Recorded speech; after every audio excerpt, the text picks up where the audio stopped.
You have to be both introspective and extrospective, and you have to be, call it aggressive or assertive about reaching out and connecting and exposing yourself to this perspective and the truths of other people without judgment, but open to it, because the more you take in, the more you can evolve your own capacities, your own understanding. This is CrisisCast 2020 with me, Toby Goodman, a podcast where I get timely wisdom from experts in life and business. These guests will answer my 5 questions, sharing wisdom and insights to help you and me get through this global shitstorm. Today on CrisisCast 2020, an innovator, a business leader, an author and international speaker, Chris Colbert talks about why what was socially unacceptable last month is absolutely fine now, a hope for a new minimum wage, intimacy, finding the upside, fun in the kitchen, the power of a blank piece of paper, and learning to embrace the value of moments in time. Here's my therapeutic conversation with the brilliant Chris Colbert. Before we start the show, I have something for you if you identify as pod curious. It's perfect for you if you're an expert, consultant, or business owner. Maybe you're wondering if podcasting is worth the effort, especially now, or perhaps you've tried podcasting in the past but have been disappointed with the results. In this free guide, Podstar, I'll share the exact 7 steps we use to help publish over 2,000 podcasts each month. To get instant access, go to podcastnetworksolutions.com. Chris Colbert, thank you very much for coming on to CrisisCast 2020. Thrilled to be here. Thanks, man. So you're in Boston. What's been your experience on a local level of the pandemic so far? We are in week 6 of the shelter-in-place / lockdown instructions. I think it's been 80% clear in terms of what the government, both state and local city, have been trying to convey. But I think the citizenry has been, generally pretty responsive to the understanding of social distancing, the understanding of staying inside. And the statisticians and modelers are theorizing we're on the other side of the curve, that the curve is in fact flattened and we're coming down the other side. That's sort of the macro view. The micro view, the personal view is it's been a really interesting 6 weeks of both challenge and opportunity. Yeah, right. So tell me about the challenge. Tell me about, we spoke just before we started the interview. You have a mother that's in care right now, and that's a concern, right? Yeah. So, part of the challenge is the inability to, and I think we all suffer this right now, the inability to actually be with, care for loved ones. So I have a 91-year-old mom in assisted living facility outside DC that's in complete lockdown. And the virus has taken hold in the facility. Many of the residents have contracted it. 4 have died in the last 2 weeks. And it's just brutally hard to know that my mother is in the midst of that. And it's made even harder by the fact that she has dementia. And it's actually hard to both reach her, and even when I do reach her, she doesn't really understand what's going on. So it's just hard to convey, help her. It's a really difficult situation, which I know I am not alone in. I know there are millions of people around the world that have similar things going on. So I think, certainly the biggest challenge is the inability to connect with care for loved ones. The irony is there's an opportunity in that, which I've realized, which is the ability to connect with loved ones, my kids as an example, on a more frequent basis. And I realized that in the real world, the normal world, the before world, whatever you want to call it, if I'm with one of my kids, I can't call them the next day to be with them again because they're busy. And they might even think it's weird that, well, Dad, I was just with you yesterday. There's some sort of appropriate distance between when we get together because we're all busy. But when you remove busy from the equation, all of a sudden, I can be with you every day. Because I know, and you know, that neither of us are busy. And we're actually maybe even a little bit lonely. And we actually are reminded of how much we love each other. And so, like you and me, Toby, we can hang up right now and we could talk to each other tomorrow. And there would be nothing weird about that. In the real or the normal world or the before world, that would be like, no. You can't ask Toby to have another conversation because you just had one with him yesterday. So the challenge or the struggle becomes, for me, has become also an opportunity. So in a way, I'm speaking more to people I love now than I did before. And I think because of the crisis, the nature of the conversation is maybe a little bit more intimate and a little bit more honest and a little bit more compassionate or loving than it might have been before. Again, that's an opportunity or a positive in that for sure. Yeah. Tell me, other than that opportunity to connect more frequently, that seems to be a really good way of getting through it for us all. What are you envisioning the other side of this looks like? Somebody asked me that question recently and proposed that this journey for people is exposing them to the truth of their own reality and maybe helping them see that parts of that reality, I'm talking about from the past, are not things they want to replicate or maintain or re-engage with going forward, and that some large percentage of society will change its ways, change its behaviors, live life more authentically, be less seduced by commercial pressure, consumerism, be more appreciative of intimate relationships, et cetera, et cetera. And my response to her, woman Caroline, was, I wish that to be true, but I don't believe it will happen for the majority. I'm a big believer or a big fan of Abraham Maslow and the hierarchy of need. And I think the vast majority of humans are pretty much focused on the first three levels of need, food, water, shelter, control, safety, and belonging. And that's pretty much all they care about. And my sad fear is that when we get on the other side of this thing, I think for about 3 or 6 months, there will be some perpetuation of the current sentiment, gestalt, whatever. And then I think we'll probably revert back to our old ways. I do believe some smaller percentage of people will come out of this thinking differently and decide to make different choices about how they want to live their life and trying to not resume the sort of transaction intensive, call it outside in behavior that they exhibited before.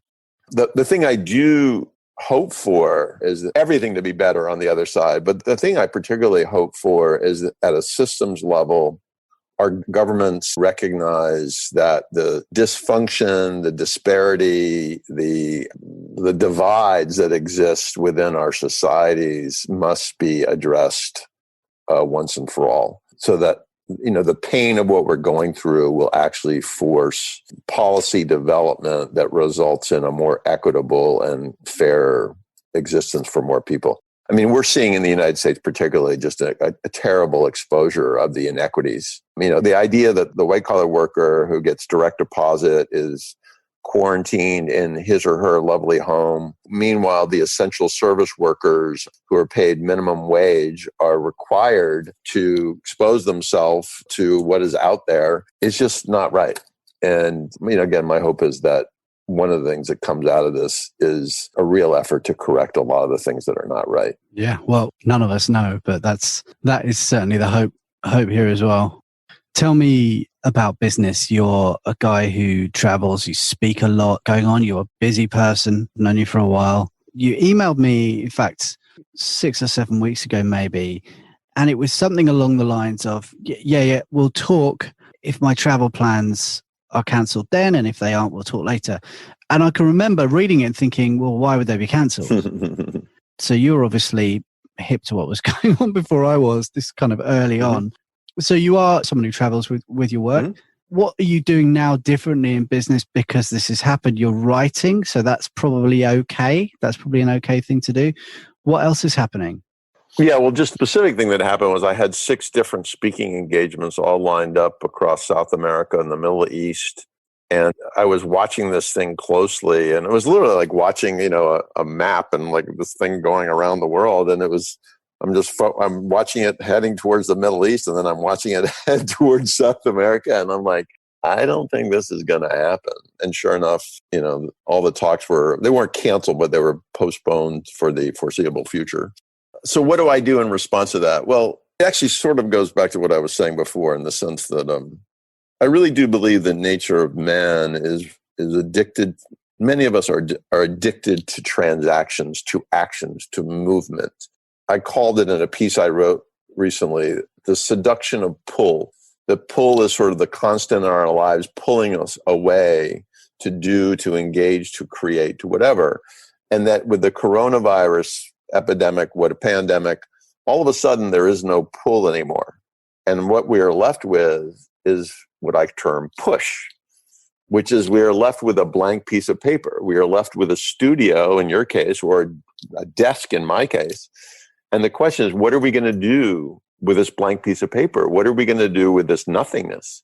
So my pull was all the speaking engagements, right? Every month of my life, somebody's saying, hey, come speak, come talk, come whatever. And so I have these transactions and I have to get on planes and I have to write speeches and I'm running around and I'm feeling validated and I'm creating and I don't really even have to think much about it. It's just I'm responding to the market's pull, right? Well, all of a sudden I had no pull. Done. And so what do I do? How do I move into push mode where I'm creating of my own volition without the need for stimulus from outside? And so my push effort has channeled into two endeavors. One is writing a book, which you mentioned, a speech I gave a year and a half ago in Singapore, which created my speaking career, is titled Technology is Dead. It blew up, and I spoke, I think, 16 times last year around the world, ostensibly around the same or similar topic. So I'm turning Technology is Dead into a book signed by actually a UK publisher, Taylor and Francis. So I'm doing that. So that's a big part of my push effort. And then the second part is I'm working with two other people on a social impact fund and incubation system to solve endemic social issues in a scalable way. And our focus area, our sector focus area is on clean energy, clean food, clean water, clean air, and looking at commercializable businesses that can have a material impact on those issues. So those are my two kind of push areas, I guess. And then the third one is I'm cooking a lot, like a lot, and having fun in the kitchen. And that's, that's also in a way a blank slate. Like for most of us, I think, at least in Boston, Boston's a huge restaurant town and takeout town, and most people don't make meals at home. And so that's been a great third area of my sort of creative exploration, starting from scratch experience. That's great. I love the pull push analogy, and I've watched the Technology is Dead speech, so I'll make sure I put a link in the show for that. Just one quick aside on the pull push. I sent out the piece I wrote to about 1,500 people that have followed me on a blog I have. And I got a lot of reaction, positive reaction, but the common question was, how do you do this? Like, how do you move from a pull state, where you're reliant on external stimuli and forces and demands and intrusions? How do you actually move to a push state where you, of your own volition, create what is in front of you? And it's been an interesting set of conversations with those. Did you come to any specific conclusions other than just start? I mean, I have a couple. I mean, I don't, as I said to all of them, I don't think there is an answer or a formula. I have a couple theories. One is, I think one theory is kind of wacky, but I think you may need to go through the 7 stages of grief. Like letting go of a sort of central behavior to replace it with a new behavior is brutally hard. And I think it may require a conscious moving through all the emotions attached with the loss of something, because you are talking about losing a central behavior. So that's like one wacky view. The second wacky view, well, kind of, it's not really a wacky view. It's basically what you just said. Like, you just got to do it, man. Like your choice between a blank slate, filling in a blank slate, and what is the other choice? There is no other choice. Like, the pull's not coming back anytime soon. So I guess you could curl up in the corner of your studio and suck your thumb, or, choose differently. I don't know if you know this, but last year I published a book called This Is It. And the whole point of the book is, this is the only life you get, man. This is it. So view the blank slate not as a problem, but actually as an opportunity to do things that you never had time to do, or to explore areas that you've always been curious about, or I don't know, play with your kid. I don't know. but try to get to a place where it's the upside or the opportunity is greater than the downside or the problem you attach to it. I mean, you were saying the same about your own decision to start this podcast. You all of a sudden you had no pull. Pull was on hold for a second. You're like, what do I do with this space? I'm going to create a podcast. Yeah. Spending the last few years working with people, helping them make their own one, and kind of moving away from that, and then realizing actually I do have a skill that I can deploy from home. Why don't I just make my own one? Right. But feeling like I had enough people in my life around me and my wider network who I wanted to speak to about just speaking to the connection part more frequently, speaking to that need, that basic human need, and realizing that the people that I know that are in my life and that have come into my life in the last few years are incredible. And therefore, there's no problem. I can phone people up and catch up with them. But equally knowing that sharing what they have to say is valuable. At the least, it's a document, but at best, it's genuinely helping the people who are listening and helping the people who are speaking and knowing that they're broadcasting it to an audience. The return could come back in a number of ways and at any time, because the podcast will sit there for years, and that's okay. So that's how I've been able to address the blank slate. It's the theory of constraints, isn't it? Classic sort of, well, are you gonna stick your head in the sand, or are you gonna do something? Well, this is my version of doing something. I also think I think that's absolutely true, and I think it's also fear of exposure. The problem with a blank slate is when you go to fill it in, what you have done is exposed. The beauty of living in a pull world is people hide behind all the noise and all the transactions and all the interactions of others, and it's hard to actually put a spotlight on what you yourself did because it's so connected to all these other things. But in a push state, that blank slate is literally blank. And so you're exposing yourself, to the world, to your audience, to your friends, to your wife. And that's so scary. And I think that's what causes pause more than I don't know what to put on the blank slate. It's more, I might be judged by what I put on the blank slate. And that's what I was saying to you about my own, podcast fears. Like, but what if nobody likes it? What if it's of no value? And therefore I'm just, not going to do it. Yeah. And the answer is, it is going to be of absolutely no value to loads of people and probably most people in the world. But for some people, it's going to be of value, and that's who it's for. And it's not for anyone else. And the other thing that came up, I had a personal call from a friend the other day who wanted to ask me some, strangely, because this doesn't really ever happen to me, but a friend of mine asked some advice about a girl who he'd started dating.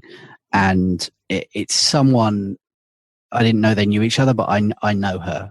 In fact, I knew her 15 years ago. And he asked me some questions about what I thought about various things that were going on. And I prefaced it with, everything that I'm about to tell you about this person that I know of is based on who she was 15 years ago. So I'll tell you what I think as your friend because I love you, but I'll also tell you that everything that I know about her personally, not hearsay, because I knew her very well at that time, is based on who she was 15 years ago. And since then, she's become a mother. She's done all of these things. So, I didn't think anything bad of her anyway, but it's just a moment in time, right? If someone said to you something about me based on me, before, whenever that would be, a year or 10 years or 20 years, especially if it was 10 or 20 years, I'd be like, well, that's not who I am now. I've been through all of this stuff. So it's the ongoingness of a podcast I like. It's the living part of the podcast I like versus this guy wrote a book 20 years ago and this is who he is, because that's bullshit. That's who he was 20 years ago. Helen Zaltzman has a podcast called The Allusionist, and it's all about language. And it's a cute podcast. It's really good, kind of lesser known words. And it's really fun. And one of the things that comes up all the time is she talks about how a dictionary is not a rule book. It's a document. So people are using language in a way now that you can't look up some of the words that people are using on the street today. Doesn't make them less valid, because remember, don't be a pedant and don't go back and tell me, well, this is the right way to say it, because language has evolved now, as people do. I hope that's not too much of a diversion, but just comes to mind as people are worried and fearful that other people don't like their stuff, because the answer is that's actually good, because it's not for everyone. It can't be for everyone. And you should exploit the fact that I'm only for these people. I'm not doing this for what my parents think of me. I'm doing it because it feels like it's what I can do today. I can't go out and play the drums today. There's no gigs. Whereas if it was anything else and something might have happened, I might have said, okay, right, I'm going to go back and try and get a show in the West End because I've had it, right? But I literally cannot do the other thing that I'm really good at. So I'm like, that's where I am. Is that sort of helpful for you? Yeah, it is. No, it is helpful. I mean, it actually echoes something. I was reading an interview in the New York Times Magazine yesterday about with a Buddhist monk, and I think the other opportunity in these very difficult times is to embrace the value of time and the value of moments in time. And I think we both overthink it and we underthink it. And what we need to be is just be in it and be present with it and explore our capacities within it, and stop putting so much pressure. We either put no pressure at all, which is a way of saying we're not even conscious of time, or we put too much pressure, which is we have to perform with this time. We have to make everybody happy with this time. And neither of those states or perspectives is what I would call healthy or even appropriate. And so I think what I got out of what you said is just be. And, your audience will find you, or maybe they won't find you, but who cares? Like, if you seek to share your perspective, your thoughts, your whatevers, share them and leave it at that. And I think that's good advice. Yeah, man. And that's why timely wisdom, I'm trying to use my skills to get wisdom from other people. I'm not, not purporting to know the answer to this shit, but it seems to be a really good time to share my friends with the world. I do think, something else you and I may have talked about is I've come to believe that the measure of a life is the level of intimacy you achieve. Intimacy with self, intimacy with loved ones, family, intimacy with friends, intimacy with the world. And intellectual intimacy, emotional intimacy, in some cases physical intimacy. But then in order to achieve intimacy, you have to be both introspective and extrospective, and you have to be, call it aggressive or assertive about reaching out and connecting and exposing yourself to this perspective and the truths of other people without judgment, but open to it, because the more you take in, the more you can evolve your own capacities, your own understanding. And so in a way, what you are doing with this podcast is it's an intimacy, enabler, right? Like you're connecting to people, you're connecting people to people, and the conversations you're having, I think, are pretty dimensional, pretty human, pretty real. And that out of that, your audience should come away with a greater capacity to be intimate themselves. So kudos to you. Thank you, man. I've just had this meaningful, intimate conversation with you, and I've just had another one with someone else as well who's been a good friend for a long time, who I just haven't seen for ages. And he's great. He's a therapist, Howard Cooper. He'll be on at some point. So check out that. And at the end of that conversation, because he's a friend, and it was pretty informal, quite funny at some points.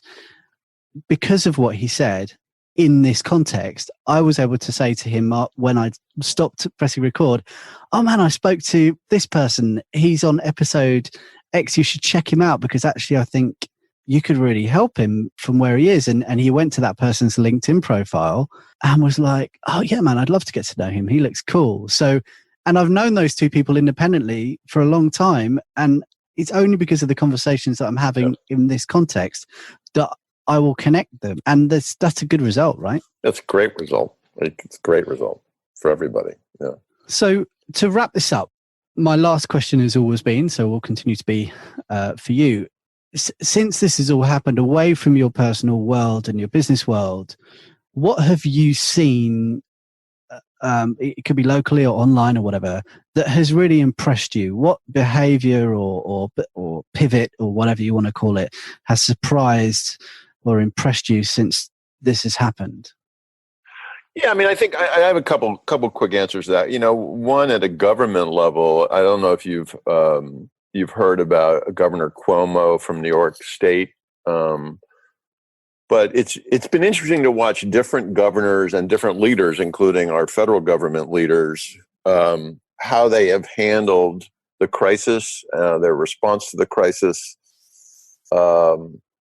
And Cuomo has really, I mean, he's the talk of the country in terms of a leader that has shown an incredible balance of conviction, declaration, making the hard decisions with empathy, compassion, sympathy, real human understanding. And that's been a really wonderful thing to see. And it also, I think, reveals sadly that it's hard or rare to find that combination in leaders. So that's been an interesting, I guess, outcome.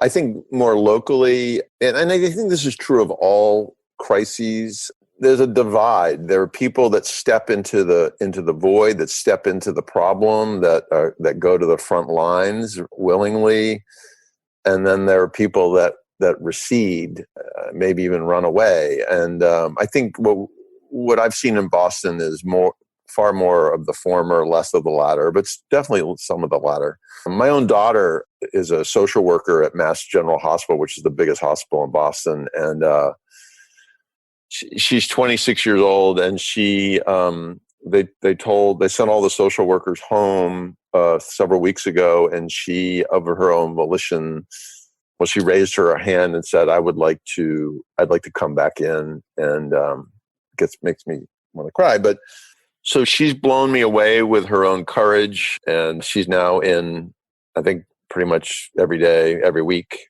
She works on the cardiac floor of the ICU unit of the cardiac unit. Again, in times of struggle, some people are just amazing. And there's a great piece in the New York Times Magazine again about the frontline people in New York City and what their life has been like for the last several weeks. And I'm sure the same is true in London. These first responders are unbelievably courageous, caring people willing to sacrifice potentially their own life and even the lives of their loved ones through association. And I've seen a lot of that. Yeah. Thanks for sharing that. And it must feel amazing to have raised a daughter that cool. I mean, I always knew she was an incredible young person, but like her behavior over the last 6 weeks is like, wow. Thanks, Chris. Thanks so much for your time. And, this has been an incredible conversation. Thank you. Absolutely. Thank you. And best of luck with the whole thing. I look forward to listening to all subsequent episodes. Rah. Thanks, man. All right. This episode of CrisisCast 2020 was produced by me in London and Kate Astrakhan in Michigan, with artwork by Ryan Field and sound design by Lee Turner. CrisisCast 2020 is a production from Podcast Network Solutions, a full-service podcast production company who are ready to help you plan, record, produce, and promote your message with podcasting. To find out more and grab your copy of Podstar if you're feeling pod curious, visit us at podcastnetworksolutions.com.